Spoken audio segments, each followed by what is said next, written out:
Professor MH और आज के इस वीडियो में we will discuss the next topic importance of corporate finance suitable for 12th HSC for upcoming examination. तो previous video में हम लोग ने देखा था कॉर्पोरेट फाइनेंस का मतलब देखा था, उसका मीनिंग देखा था, फिर उसका हम लोग ने डेफिनेशन देखा था and 2 types of decision by corporate finance वो देखा था। इस वीडियो में हम लोग देखेंगे कि इम्पोर्टेंस क्या है। इम्पोर्टेंस मतलब क्यों कॉर्पोरेट फाइनेंस की ज़रूरत होती है। इम्पोर्टेंस का मतलब क्यों कॉर्पोरेट फाइनेंस की ज़रूरत होती है वो हम लोग इस वीडियो में देखने वाले हैं।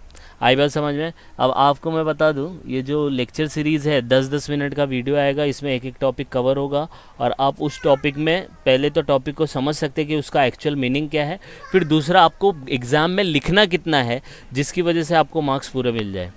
ठीक है, तो let's start with the importance of corporate finance. अब देखो, चाहे इम्पोर्टेंस है, फीचर्स है या कोई भी एडवांटेज डिसएडवांटेज कोई टॉपिक के बारे में आएगा, तो सबसे पहले जो कॉर्पोरेट फाइनेंस का आपने मीनिंग डेफिनेशन याद किया है ना, जो मैंने एक्सप्लेन किया है, वो चीज़ आपको पहले लिखनी है और फिर लिखना है इम्पोर्टेंस ऑफ कॉर्पोरेट फाइनेंस। ठीक है, तो इसके अंदर कुछ ऑलमोस्ट 10 पॉइंट है। ये देखो, आप आ जाओ पेज नंबर 2 पे। वैसे तो ये पेज नंबर 11 है, लेकिन स्टार्ट से मैंने काउंटिंग बताया था, लेकिन अगर आप बुक के हिसाब से देखेंगे तो this is the page number 2। तो आप पेज नंबर 2 पे आ जाओ। उसके अंदर पहला पॉइंट दिया हेल्प्स इन डिसीजन मेकिंग। तो 10 पॉइंट दिया है, आपको 7 से 8 पॉइंट याद रखने हैं। तो लेट्स स्टार्ट। मैं ये भी बताऊंगा, मीनिंग भी बताऊंगा और कैसे लिखना है वो भी बताऊंगा। तो लेट्स स्टार्ट विद द पहले कैसे लिखना है, फिर मैं उसका मीनिंग बताता हूँ। पहला क्या है, हेल्प इन डिसीजन मेकिंग। तो पहला ये जो बोलता है कि भाई कॉर्पोरेट फाइनेंस क्या करता है, डिसीजन मेकिंग में हेल्प करता है। ठीक है, तो पहला पॉइंट आपको यही लिखना है, corporate finance helps in decision making, full stop, बराबर है। फिर 1-2 पॉइंट इतना सब मत लिखो, ये इतना सब लिखेंगे तो बहुत हो जाएगा, इसमें से 1-2 पॉइंट लिखना है। तो क्या, पहला पॉइंट लिख लिया helps in decision making, corporate finance helps in decision making. अब डिसीजन मेकिंग में हेल्प करता है, उसके बाद आपको क्या करना है, तो आपको पता है कि फाइनेंस मतलब पैसा, पैसा नहीं होगा तो आप कोई भी फंक्शन परफॉर्म नहीं कर पाएंगे। तो it is difficult to perform any function of business independently without finance. पैसा नहीं होगा तो आप कोई भी फंक्शन नहीं कर पाओगे। प्रैक्टिकल लाइफ में भी ऐसा है ना, पैसा है तो आप कोई चीज़ कर पाओगे, पैसा नहीं है तो नहीं कर पाओगे। तो दूसरा पॉइंट ये लिखने का। और एक और पॉइंट लिख लो, every decision in the business में जो भी डिसीजन लेंगे is need to be taken in keeping in view of its impact on profitability. कोई भी डिसीजन लेंगे तो आपको दिमाग में ये रखना है कि बिजनेस को प्रॉफिट होगा या नहीं होगा, कंपनी को प्रॉफिट होगा या नहीं होगा। प्रॉफिट होगा तो डिसीजन लो, नहीं होगा तो मत लो। तो ये 3 पॉइंट लिखना है। आ रही बात समझ में? तो मीनिंग भी समझा दिया और कितना लिखना है वो भी बता दिया। सेकेंड पॉइंट पे आते हैं, helps in raising capital for the project. तो पहला पॉइंट आपको ये लिखना है, corporate finance helps in raising capital for the project, full stop. दूसरा पॉइंट क्या लिखना है, इसमें तो 2 ही पॉइंट है तो ये पूरा लिख लेना आप, थोड़ा कट शॉर्ट करके भी लिखेंगे तो चलेगा। Whenever a business firm wants to start a new venture, new venture मतलब नया बिजनेस, नया कुछ स्टार्ट करने वाला है, तो it need to raise capital, तो उसको कैपिटल की ज़रूरत होती है, बराबर है। अब वो पैसा कहाँ से लेगा, तो business firm can raise fund by issuing shares, bond, debentures, bank loan. मैंने बताया आपको, बिजनेस में जो पैसा लगता है वो 2 ही टाइप का लगता है, या तो खुद का पैसा जिसको इक्विटी शेयर कैपिटल बोलते हैं, या बाहर वालों का पैसा जिसको डेट कैपिटल बोलते हैं। तो यही यहाँ पे बताया कि business firm can raise fund, पैसा वो रेज कहाँ से कर सकता है, by issuing shares. Equity shares मतलब अपने पब्लिक से ले सकता है या बॉन्ड्स और बैंक लोन ले सकता है। तो ये इतना पॉइंट लिखना है। आ रही है बात समझ में, यस और नो। तीसरा, helps in research and development. तो पहला पॉइंट क्या लिखने का, corporate finance helps in research and development. अब आप क्यों रिसर्च करते हो, अब जैसे आपको कोई क्लासेस लेने तो रिसर्च करते हैं ना, आसपास को इतनी क्लासेस है, फिर आप रिसर्च करते हो किसमें अच्छी पढ़ाई होती है, फिर रिसर्च करते हो किसमें कम फीस है ना। तो रिसर्च एंड डेवलपमेंट करना है तो आपको उसके लिए पैसे चाहिए। तो कंपनी वाला जब रिसर्च करेगा ना तो उसको पैसे की ज़रूरत होती है। तो first one, corporate finance helps in research and development. पैसा होगा तो रिसर्च होगी, पैसा नहीं होगा तो नहीं होगी। आ रही है बात समझ में। तो क्यों करती है कंपनी रिसर्च एंड डेवलपमेंट, अभी देखो आईफोन आने वाला है, 15 सितंबर को आईफोन आएगा 15। आ रही है बात समझ में। अब 15 आएगा आईफोन, तो उसे रिसर्च किया ना 1 साल तक, क्योंकि लास्ट टाइम भी सितंबर में आया था आईफोन 14, तो 15 भी आ रहा है तो 1 साल के बाद, तो रिसर्च के बाद आया, नया कुछ नया आएगा। तो रिसर्च एंड डेवलपमेंट की ज़रूरत इसलिए ली जाती है, must be undertaken for growth and expansion of the business. Business को बढ़ाने के लिए और एक्सपैंड करने के लिए रिसर्च एंड डेवलपमेंट की ज़रूरत होती है।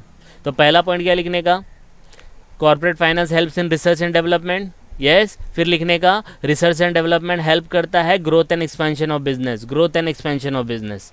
आ रही है बात समझ में, यस एंड नो। और फिर तीसरा पॉइंट चाहिए तो ये लिख लेना, research and development is a lengthy process, therefore funds have to be made available throughout the research work. Research and development बहुत लेंथी प्रोसेस होता है, इसके लिए हमें पैसे की ज़रूरत होती है। और वो क्या, कौन हेल्प करेगा, कॉर्पोरेट फाइनेंस हेल्प करेगा। आ रही है बात समझ में, इतना ही लिखना है, बाकी सब दिया है, चाहिए तो पढ़ लो, नहीं चाहिए तो इतना भी लिख के आएंगे, पूरा का पूरा मार्क्स मिलेगा। आ रही है बात समझ में। नेक्स्ट पॉइंट पे आ जाते हैं, पेज नंबर 2 पे ही, helps in smooth running of the business firm. तो पहला पॉइंट क्या लिखने का, corporate finance helps in smooth running of business firm. सही बात है ना, आपके पास पैसा है तो स्मूथली रन होंगे आप भी, आपके पास पैसा है तो आप स्मूथली कहीं पे भी चले जाओगे। तो बिजनेस को भी रन करना है तो पैसा होना चाहिए, तो हेल्प करता है business, corporate finance smooth running of business firm, company को अच्छे से रन हो सके उसके लिए हेल्प करता है। आ रही है बात समझ में। तो स्मूथ बिजनेस फर्म कैसे चलेगा, वहाँ पे एम्प्लॉय लोग हैं तो एम्प्लॉय लोग को पैसे देने पड़ेंगे, सैलरी देनी पड़ेगी, तभी बिजनेस अच्छे से चलेगा।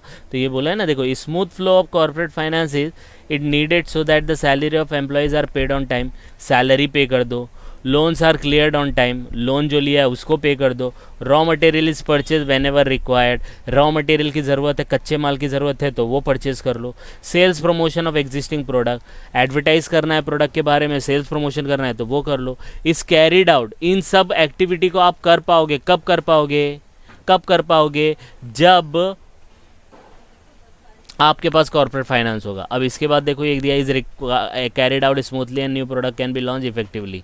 तो ये थोड़ा इनडायरेक्ट वे में दिया है, आप डायरेक्टली सिर्फ इतना भी याद रख सकते हैं कि corporate finance help in smooth running of the business, corporate finance helps in smooth running of the business firm. Corporate finance से हम लोग सैलरी एम्प्लॉय की पे कर सकते हैं टाइम पे, लोन रीपे कर सकते हैं, loan are cleared on time, raw material को परचेज कर सकते हैं, सेल्स प्रमोशन कर सकते हैं।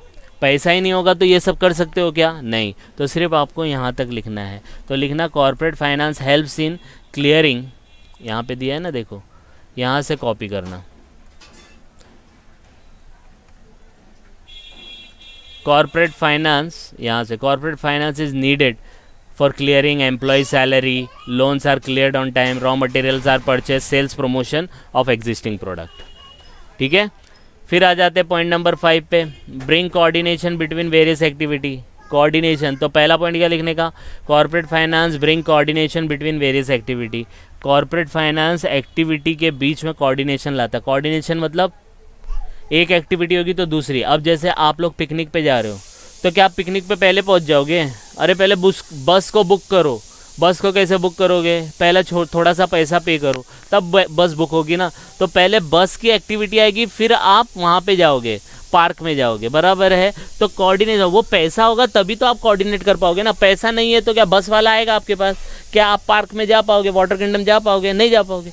तो इसीलिए कॉर्पोरेट फाइनेंस पैसा जो हेल्प करता है, कोऑर्डिनेट करता है एक्टिविटीज़ के बीच में।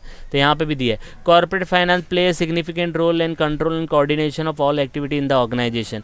एग्जाम्पल दिया है कि प्रोडक्शन विल सफ़र, प्रोडक्शन में इफेक्ट आएगा अगर finance department does not provide adequate finance for purchase of raw material and meeting day to day financial requirement. इतना लिखना है बस। तो अगर आपको माल बेचना है, इसका मतलब क्या है, अगर आपको माल बेचना है तो हम लोग को कच्चा माल खरीदना पड़ेगा। पैसा नहीं होगा तो कच्चा माल खरीद पाओगे क्या। आपका फर्नीचर का बिजनेस है, फर्नीचर बेचना है तो फर्नीचर बेचने के लिए क्या चाहिए, टिम्बर चाहिए, लकड़ी चाहिए। लकड़ी नहीं है तो फर्नीचर बनेगा क्या, नहीं बनेगा। तो इसलिए बोला है प्रोडक्शन विल सफ़र अगर does not provide finance for raw material और डे टू डे एक्टिविटी। आ रही है बात समझ में, यस और नो। ये हो गया। फिर 6th पॉइंट पे आ जाते हैं, प्रमोट्स एक्सपेंशन एंड डाइवर्सिफिकेशन। अरे कोई भी चीज़ को बढ़ाना है, डाइवर्सिफाई करना है। डाइवर्सिफाई मतलब एक जगह से दूसरी जगह, मतलब अभी आप कोई एक सेक्टर में हो, जैसे फार्मा सेक्टर में हो, आपको फाइनेंस सेक्टर में भी जाना है तो डाइवर्सिफिकेशन बोलते हैं उसको। तो वो विदाउट पैसे पॉसिबल नहीं है। ठीक है। तो कॉर्पोरेट फाइनेंस प्रोवाइड, पहला लिखना है प्रमोट एक्सपेंशन एंड डाइवर्सिफिकेशन। फिर आपको ये सेकंड पॉइंट लिखना है यहाँ से, corporate finance provide money to purchase modern machine technology, जिसकी वजह से हम लोग एक्सपेंशन एंड डाइवर्सिफिकेशन कर सकते हैं। आ रही है बात समझ में? इसमें ये 2 पॉइंट ही लिखना है, ज़्यादा नहीं लिखना है, जितना हो सकता है कट शॉर्ट करो, एग्जामिनर को भी अच्छा लगेगा। फिर देखो क्या बोलता है, point number 7, managing risk, risk को मैनेज करता है। Corporate finance helps in managing risk, पहला पॉइंट। फिर दूसरा, कैसे? आपके पास पैसा होगा तो अगर, तो company has a several risk, risk होता है जैसे सेल्स कम हो गया, लॉस हो गया ड्यू टू नेचुरल कैलामिटी, बाढ़ आ गई, कुछ अर्थक्वेक आ गया, स्ट्राइक हो गई, तो ये सब होने की वजह से अपना सेल्स तो होगा नहीं। तो अगर अपने पास पहले से फाइनेंस होगा तो कंपनी मार्केट में सर्वाइव कर पाएगी। तो corporate finance helps in managing risk, तो कभी भी कुछ सेल्स कम हुआ, नेचुरल कैलामिटी आ गई, तो स्ट्राइक हो गया, तो कंपनी को अपने रिस्क को मैनेज करने में कॉर्पोरेट फाइनेंस हेल्प करता है। आई बात समझ में? इसके अंदर यही लिखने का, बस, इससे ज़्यादा नहीं। फिर देखो point number 8, replace old asset. आपके पास कोई एसेट है जो पुराना हो गया, अरे तो बेच के नया लो ना, तो नया कब लोगे? अरे भाई पैसे की ज़रूरत है। तो corporate finance helps in replace of old asset, asset such as plant and machinery became old and outdated. अगर ओल्ड एंड आउटडेटेड बन गई है तो ओवर द ईयर्स, तो उसको रिप्लेस कर दो। तो कैसे रिप्लेस होगा? जब पैसा होगा। तो कब होगा? जब फाइनेंस होगा। तो corporate finance helps in replacing old assets and machinery. आ रही है बात समझ में? यस और नो? तो इतना पॉइंट लिखने का। पहला पॉइंट क्या? Corporate finance replace in old asset. दूसरा पॉइंट क्या? Asset and plant machinery old become old and outdated over the year, तो हम लोग को उसको रिप्लेस करना होगा। और रिप्लेस कैसे करेंगे? Finance is required to purchase a new asset, इतना भी लिखेंगे तो भी चल जाएगा। ठीक है। Next second last point, 8 point भी लिखेंगे तो भी चल जाएगा, ये 2 एक्स्ट्रा है, ये देख लेते हैं।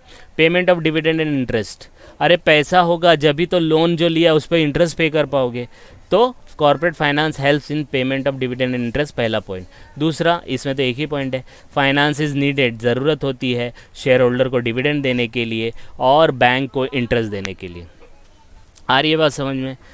Next last point, payment of taxes and fees. Taxes and fees, government has to pay tax such as income tax, GST, है ना। फिर कंपनी है तो रजिस्ट्रार को फीस भरती है, ये सब। इसके लिए क्या ज़रूरत है? पैसा ना। पैसा होगा तो इनकम टैक्स भरेंगे, पैसा होगा जीएसटी भरेंगे, पैसा होगा तो फीस भरेंगे। अगर पैसा ही नहीं होगा तो भर पाएंगे क्या? नहीं। तो finance is needed for paying taxes and fees, एकदम सिंपल है। तो कितना लिखना है वो भी मैंने हाईलाइट कर दिया, और क्या लिखना है वो भी हाईलाइट कर दिया। तो ये 10-11 मिनट का वीडियो है, इसको आप एक बार गो थ्रू करो तो पूरा टॉपिक आपका कवर हो जाएगा। आई बात समझ में? तो प्लीज़ गो थ्रू इट, कुछ डाउट आएगा तो please comment, and please like and subscribe for more videos जो आएंगे तो उसका नोटिफिकेशन आपको मिल जाएगा। तो जस्ट गो थ्रू इट और शेयर विद योर फ्रेंड, और कुछ डाउट आएगा तो कमेंट करके आप बता सकते हैं। तो जस्ट गो थ्रू इट, कुछ डाउट आएगा please comment, and please like and subscribe for more videos. Thank you.